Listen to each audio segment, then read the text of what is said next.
Good morning, everyone. Mike Rada speaking here again.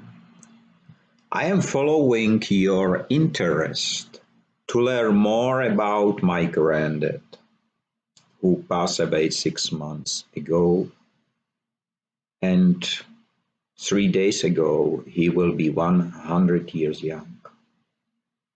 So let me tell you something. I will not tell you everything, but just some. My granddad was born on March 10th, 1923. He was born as a child of poor parents. His father worked in a steel factory, and in his spare time he filled mattresses with African grass. His mother stayed at home as it was usual and tried to care about him and his siblings.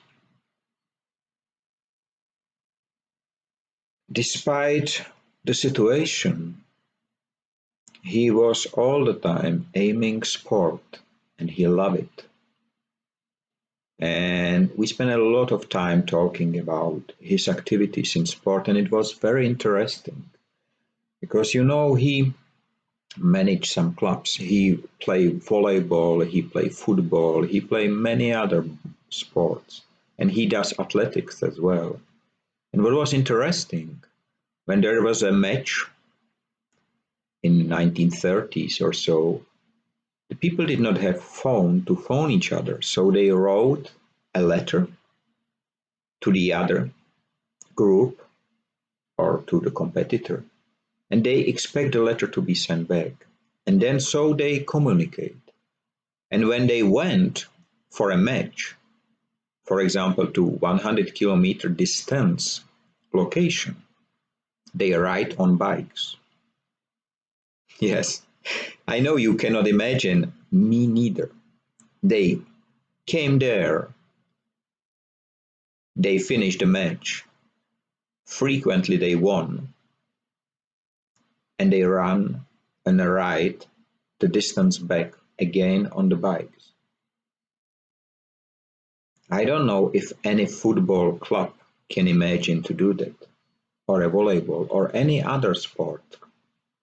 But this is why probably my granddad was almost 100 years young when he left. He spent all his life educating others. During the Second World War, he cannot finish his studies, but he studied secretly.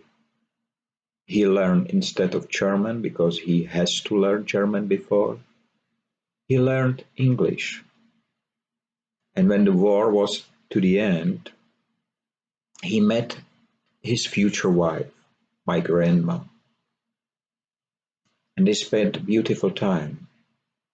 Then they get married, and at the time when his first son should be born, he has to go to the army, so he cannot be there. And then he returns. He asked to be placed as a teacher, and he was relocated to the borders of my country, to the location close to Germany. And he went there, start teaching, and teach for more than 60 years.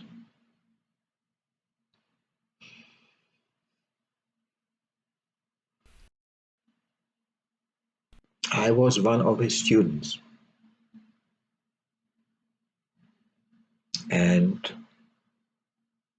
I know that he was a very sensitive teacher who loved discussion with students and who taught us not only the language, but the way how to be human.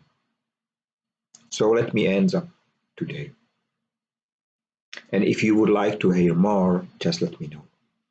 Have a nice time, free of waste and wasting in all its forms. Stay safe and free.